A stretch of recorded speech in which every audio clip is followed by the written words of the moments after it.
Prakash master, രാജ്ധർമ്മം പാലിക്കണം എന്ന് AB. Vajpayee Narendra Modi എന്ന ഗുജറാത്ത് മുഖ്യമന്ത്രിയോട് പറയുന്നത് നമ്മളെല്ലാം കേട്ടതാണ്. ടെലിവിഷനിൽ കേൾക്കണം എന്ന് വിചാരിച്ചത് തന്നെയാണല്ലോ ടെലിവിഷൻ മൈക്കിന് മുമ്പിൽ എ.ബി. വാജ്പേയി നരേന്ദ്രമോദി എന്ന ഗുജറാത്ത് മുഖ്യമന്ത്രിയോട് അക്കാര്യം പറഞ്ഞിട്ടുള്ളത് എന്നുള്ളതാണ്. അവിടെ അഡ്വക്കേറ്റ് നാരായണ നമ്പൂതിരി നേരത്തെ ചൂണ്ടിക്കാണിച്ചതുപോലെ ഞാൻ ഡൽഹിയിൽ പ്രവർത്തിക്കുന്ന കാലഘട്ടമാണത്. 1998 മുതൽ 2004 വരെ 2001 വരെ ഏറ്റവും കുറഞ്ഞത്, അതെ 2001 വരെ അഹമ്മദാബാദിലേക്ക് തിരിക്കുന്നത് വരെ സംഘടനാ ജനറൽ സെക്രട്ടറി ആയിരുന്നു നരേന്ദ്രമോദി. ആ കാലഘട്ടത്തിൽ നേരത്തെ ഫക്രുദ്ദീൻ ചൂണ്ടിക്കാണിച്ചതുപോലെ തന്നെ വേറൊരു നരേന്ദ്രമോദിയാണ്. അഹമ്മദാബാദിൽ പ്രത്യേക വിമാനം ഇറങ്ങിയതിന് ശേഷമാണ് നരേന്ദ്രമോദിക്ക് പുതിയ രൂപം കൈവന്നത്. അതൊക്കെ PR ഏജൻസികൾ എന്നൊക്കെ പിന്നീട് നിങ്ങളൊക്കെ കളിയാക്കുകയും ചെയ്തിട്ടുള്ള കാര്യങ്ങളാണ്. നോക്കൂ പ്രകാശ് മാസ്റ്റർ, അതുകൊണ്ട് നരേന്ദ്രമോദിയെ ഏതെങ്കിലും തരത്തിൽ കുറച്ച് കാണണ്ട. ഭരണഘടനാപരമായ മാറ്റങ്ങൾക്ക് ഒരുപക്ഷെ സ്വാഭാവികമായിട്ടും അംഗസംഖ്യ ഇല്ലാത്തതുകൊണ്ട് സാധിച്ചേക്കില്ല. പക്ഷേ എങ്കിൽ പോലും വരാനിരിക്കുന്ന കാലത്ത് ഞാൻ ഒരു രാഷ്ട്രീയ വിദ്യാർത്ഥി എന്നതായി കാണുന്ന ഏറ്റവും പ്രധാനപ്പെട്ട കാര്യം എൻ ഡി എയിൽ ഇളക്കങ്ങൾ ഉണ്ടായേക്കാം, ചില കക്ഷികൾ മാറുകയോ തിരിയുകയോ ഒക്കെ ചെയ്തേക്കാം. എങ്കിൽ പോലും കേവല ഭൂരിപക്ഷം നിലനിർത്താനുള്ള കഴിവ് അപ്പുറത്തുണ്ട്. അതൊരു പക്ഷേ ഏത് പാർട്ടിയെയും പിളർത്തിക്കൊണ്ടാകാം.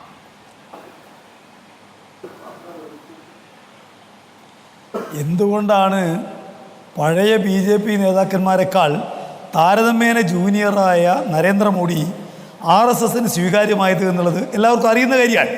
ഞാൻ RSSകാരനാണ് എന്ന് അഭിമാനപൂർവ്വം കിട്ടാവുന്ന എല്ലാ സമയത്തും പറയുന്ന ഒരാളാണ് നരേന്ദ്രമോദി. അപ്പോൾ ആ നരേന്ദ്രമോദിയെ നിയോഗിക്കുമ്പോൾ RSSന് അദ്ദേഹം കൊടുത്തിരിക്കുന്ന ചില വാഗ്ദാനങ്ങളുണ്ട്. അതിൽ ചില വാഗ്ദാനങ്ങൾ ഇതിനകത്ത് നിർവഹിക്കപ്പെട്ടു.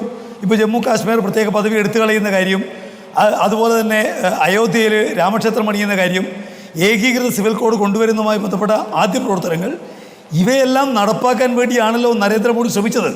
ഇപ്പോൾ പക്ഷേ അവർ സ്വീകരിച്ച ഈ വർഗീയ നയത്തിന് അതിലേറ്റവും പ്രധാനപ്പെട്ട കേന്ദ്രമായിരുന്നല്ലോ യു പിക്കകത്തുണ്ടായിട്ടുള്ള തിരിച്ചടി തീർച്ചയായിട്ടും നരേന്ദ്രമോദി ഉൾപ്പെടെ ഗൗരവത്തിൽ എടുക്കേണ്ടി വരുമെന്നുള്ളത് വളരെ വ്യക്തമല്ലേ. നേരത്തെ ഉണ്ടായിരുന്ന നൽകുന്ന എത്ര വലിയ നിലക്കുള്ള പുറകോട്ട് പോക്കാണ്. ഈ വർഗീയതയുടെ ഏറ്റവും പ്രധാനപ്പെട്ട കളിത്തോട്ടിലായിരുന്നല്ലോ. അത് അഴിഞ്ഞാടിയൊരു സ്റ്റേറ്റ് ആണല്ലോ UP. അവിടെ നിലവിലുള്ള 62 33 സീറ്റായിട്ട് കുറയുകയും അവിടെ മത്സരിച്ച 12 കേന്ദ്രമന്ത്രിമാരിൽ 7 പേരും തോൽക്കുകയും സ്മൃതി ഇറാനി അടക്കമുള്ള അവരുടെ മുഖങ്ങൾ 1.61 ലക്ഷം വോട്ടിന് പരാജയപ്പെടുകയും പ്രധാനപ്പെട്ട ഒരുപാട് നേതാക്കന്മാർ പരാജയപ്പെടുകയും വാരാണസിയിൽ നരേന്ദ്രമോദി 3.25 ലക്ഷത്തോളം വോട്ടുകൾക്ക് പുറകോട്ട് പോവുകയും ഇന്ത്യയുടെ ചരിത്രത്തിലെ ഏറ്റവും കുറഞ്ഞ ഭൂരിപക്ഷമുള്ള പ്രധാനമന്ത്രിയായിട്ട് നരേന്ദ്രമോദി വരികയും ചെയ്യുമ്പോൾ തീർച്ചയായിട്ടും അവർക്ക് പുനരധിന്തരം നടത്താൻ നിർബന്ധിക്കപ്പെടുന്ന വസ്തുതയാണ്. പക്ഷേ ഈ പുള്ളിപ്പുലിയുടെ പുള്ളി മായ്ക്കാൻ വേണ്ടി കഴിയില്ല എന്ന് പറഞ്ഞ പോലെ നിലവിലുള്ള സാഹചര്യത്തിൽ എങ്ങനെയാണ് തങ്ങളുടെ വർഗീയ അജണ്ട നടപ്പിലാക്കാൻ ശ്രമിക്കുക എന്ന് മുരത്ത വർഗീയവാദികൾ എന്ന നിലയ്ക്ക് RSSും അതിൻ്റെ എല്ലാ തിട്ടൂരങ്ങളും അംഗീകരിക്കുന്ന നരേന്ദ്രമോദിയും ശ്രമിക്കുമെന്നുള്ള വളരെ വ്യക്തമാണ്.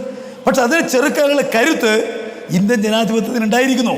ചന്ദ്രബാബു നായിഡുവും നിതീഷ് കുമാറൊക്കെ ഈ കാര്യങ്ങളെ സംബന്ധിച്ച് നല്ലതുപോലെ ചർച്ച ചെയ്തവരാണ്. അവരുടെ പാർട്ടി ഇത്തരം കാര്യങ്ങൾക്കെതിരായിട്ട് നേരത്തെ നിലപാട് സ്വീകരിച്ചവരാണ്. അവരുടെ എല്ലാം പിന്തുണയോടുകൂടി മാത്രമേ അധികാര കസേര നിലനിർത്താനാവൂവെന്നും അതോടൊപ്പം തന്നെ ഏതാണ്ട് തങ്ങളുടെ NDA പോലെ തന്നെ ഇതിനെല്ലാം ചെറുക്കാൻ വേണ്ടി കരുത്തുള്ള ഒരു പ്രതിപക്ഷം, കമ്മ്യൂണിസ്റ്റ് പാർട്ടികൾക്ക് കൂടി പങ്കാളിത്തമുള്ള പ്രതിപക്ഷം, അത് മറുപുറത്തുണ്ട് എന്നുള്ളത് ഒരു കാരണവശാലും പഴയതുപോലെ നീങ്ങാൻ അവർക്കാവില്ല എന്നുള്ളത് വളരെ വ്യക്തമാക്കുന്ന ഒരു കാര്യമാണ്. അപ്പോൾ അതുകൊണ്ട് നരേന്ദ്രമോദിക്കും RSSനും ആഗ്രഹമുണ്ടാവും. പക്ഷേ സാഹചര്യം മാറിയിരിക്കുന്നു. സ്വന്തം ഭരണം തന്നെ നിലനിർത്താൻ വേണ്ടിയിട്ട് വിട്ടുവീഴ്ച ചെയ്യേണ്ടതായിട്ട് വരും. മറുപക്ഷത്താവട്ടെ ഒരു കാരണവശാലും ഇത്തരം കാര്യങ്ങൾ അനുവദിക്കാതിരിക്കത്തക്ക നിലയിൽ പാർലമെൻറ്റിനകത്ത് പ്രതിപക്ഷത്തിൻ്റെ കരുത്ത് വർദ്ധിച്ചിരിക്കുന്നു. ജനങ്ങളുടെ അവബോധം കുറെ കൂടി മെച്ചപ്പെട്ടിരിക്കുന്നു. വർഗീയത അഴിഞ്ഞാടിയ UPക്കകത്ത് പോലും ജനങ്ങൾ അതിനനുകൂലമല്ലാതെ തെളിഞ്ഞിരിക്കുന്നു. ഇപ്പം നമ്മൾ കണ്ടല്ലോ അയോധ്യയിൽ രാമക്ഷേത്രം പണിഞ്ഞ സ്ഥലത്ത് ഫൈസാബാദ്, അവിടെ നിലവിലുള്ള BJPയുടെ MP 54,000 വോട്ട് പരാജയപ്പെട്ടു. അവർ ചെറിയ കാര്യമല്ല. അയോധ്യയുമായി ബന്ധപ്പെട്ട് നിൽക്കുന്ന സ്ഥലങ്ങളിലെല്ലാം അവർ പിന്നോട്ടൊക്കെ പോകേണ്ടി വന്നു. അതുപോലെ തന്നെ ഇപ്പോൾ കർഷക സമരം നമ്മൾ കണ്ടല്ലോ. രാജ്യത്തിൻ്റെ ചർച്ച ഒരിക്കലും ഇല്ലാത്ത രൂപത്തിൽ BJPയുടെ ആളുകൾക്ക് ഗ്രാമങ്ങളിൽ പോകാൻ കഴിയാത്ത അവസ്ഥ പോലും ഉണ്ടായി. 4-5 സ്റ്റേറ്റുകളിലെ ഈ BJPയുടെ പിന്നോട്ട് പോക്കിന് പ്രധാന കാരണം കർഷക സമരമാണ്. അപ്പോൾ സമരശക്തി മറുഭാഗത്ത് നിൽക്കുന്നു.